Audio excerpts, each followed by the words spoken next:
जय हिंद मित्रों, मेरा नाम है भूपेंद्र टाक और मैं स्वागत करता हूँ आपके यूट्यूब चैनल अध्ययन गुरुजी पर।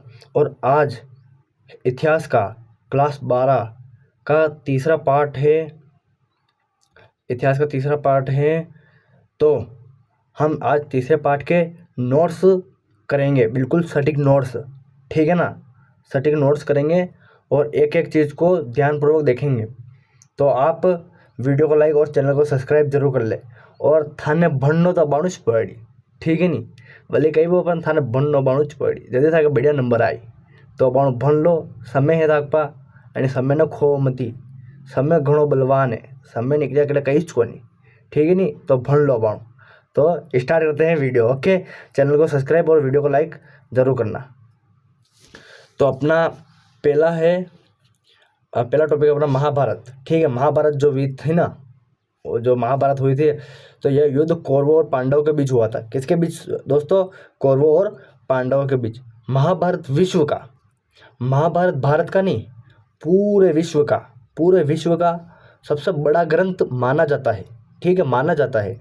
और इसको लिखने में कुल 1000 वर्ष से भी अधिक का समय लगा था। इसमें विजय पांडवों की हुई थी। 1000 वर्ष से भी ज़्यादा इसमें इसे लिखने को समय लगा था, ठीक है ना। 1000 वर्ष से भी ज़्यादा, ठीक है। महाभारत का समलोचनात्मक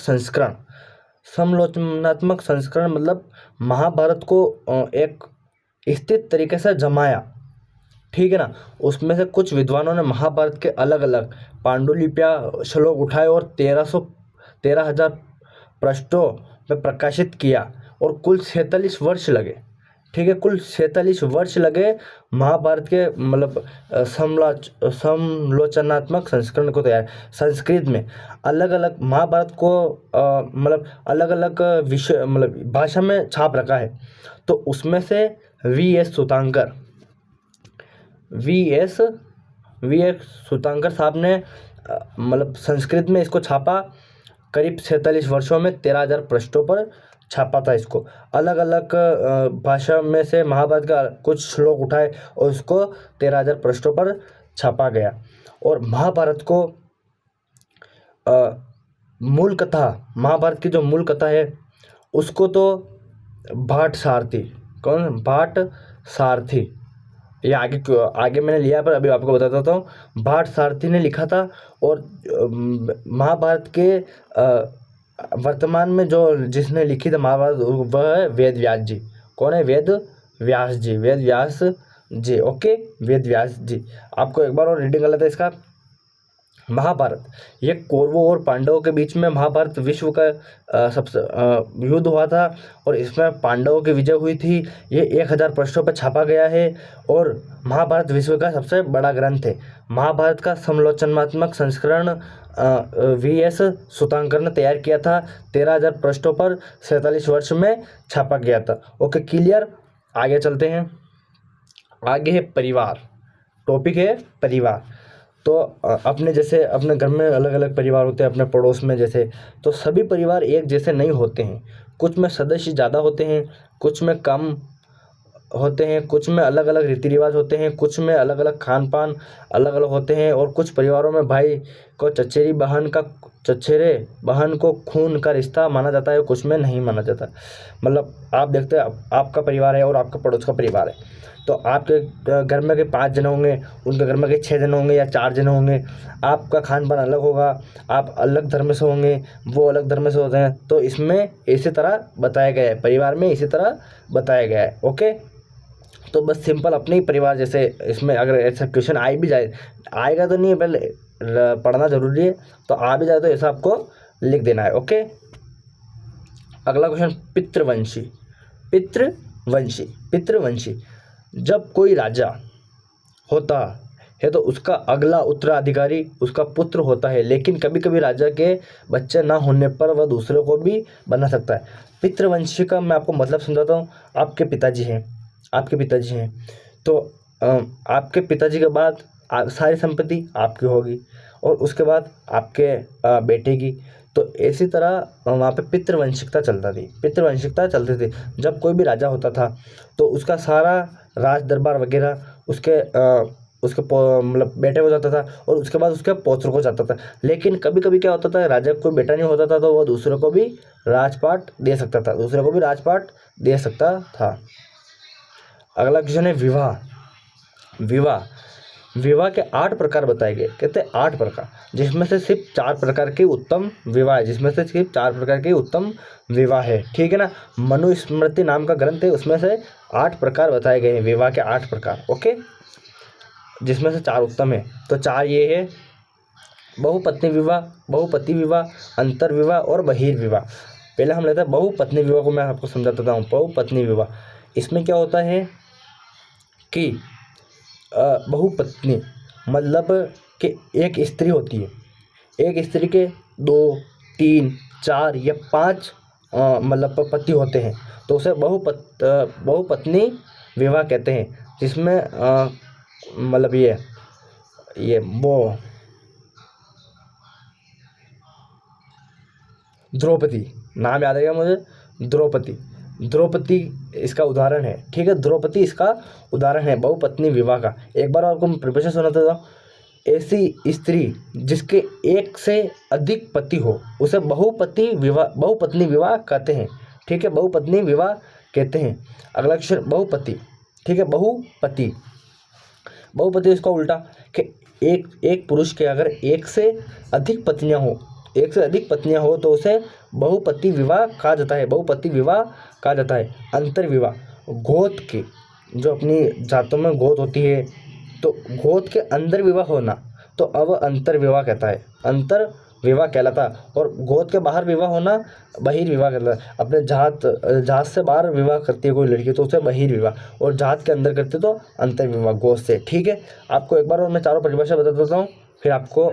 बहुपत्नी विवाह, एक स्त्री के एक से अधिक पति हो उसे बहुपति विवाह। एक पुरुष के एक से अधिक पत्नियां हो उसे बहुपति विवाह।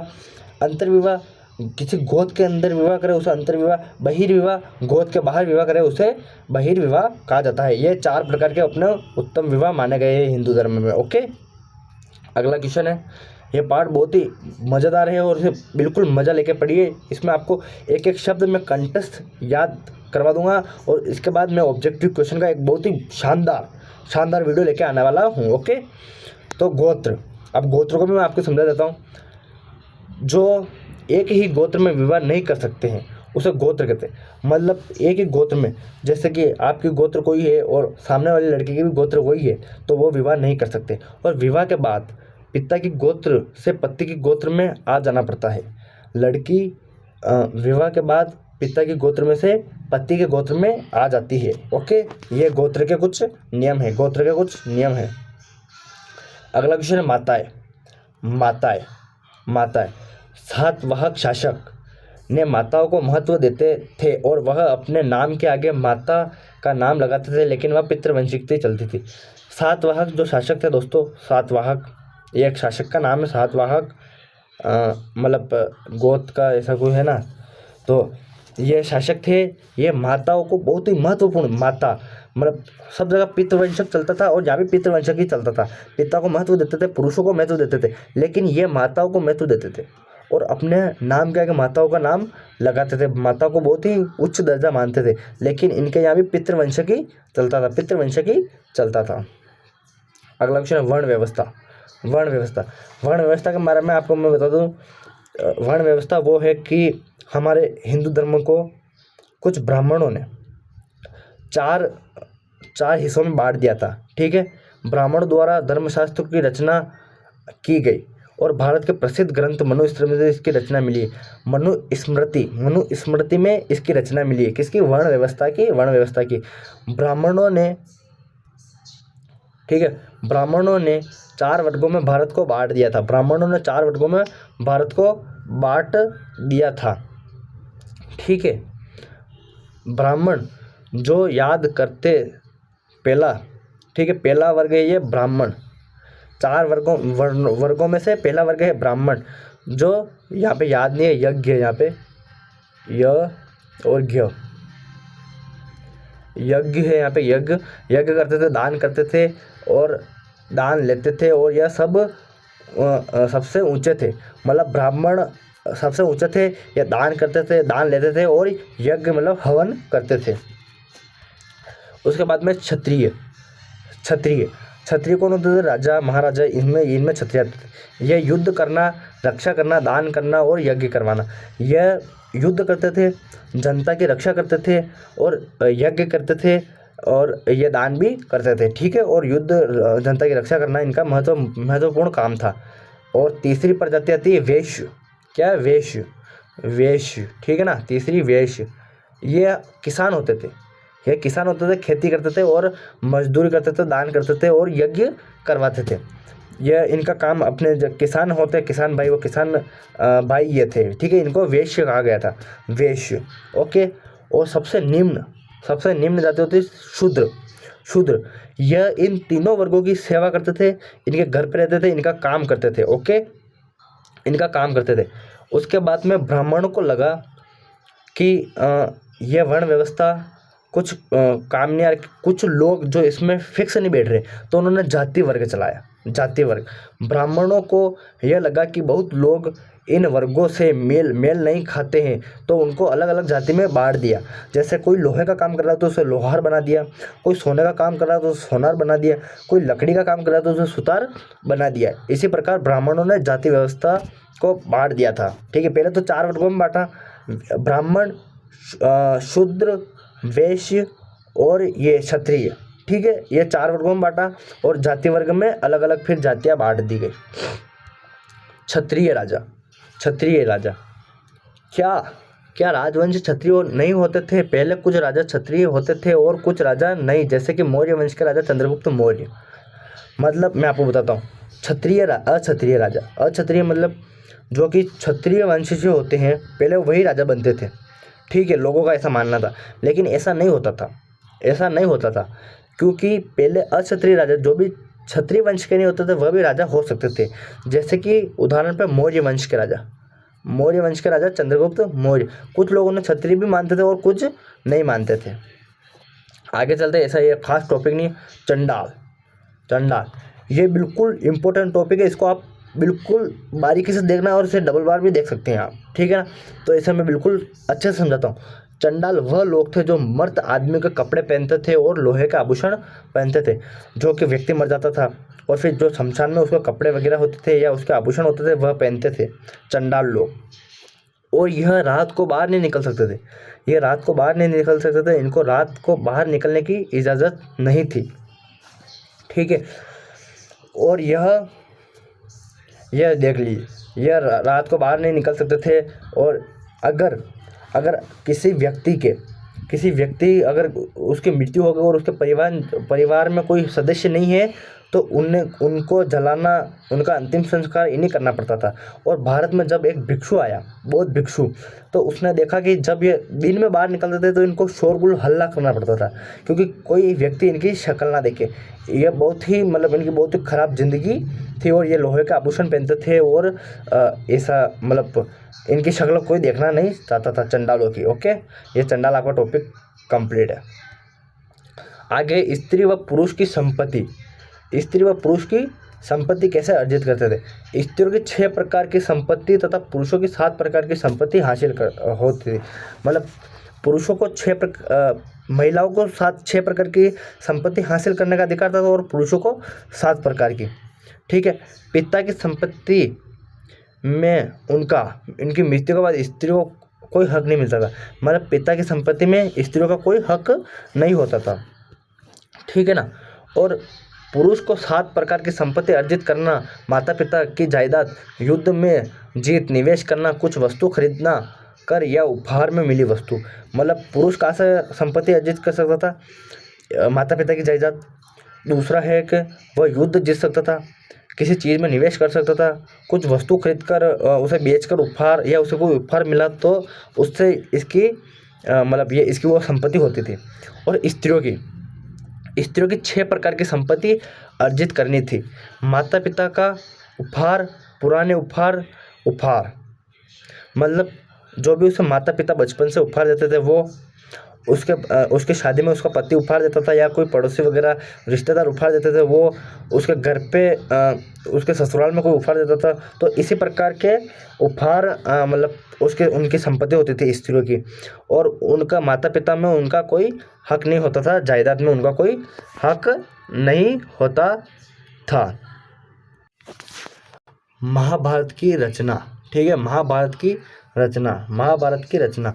महाभारत को अनेक भाषा में लिखा गया है लेकिन मूल भाषा संस्कृत है।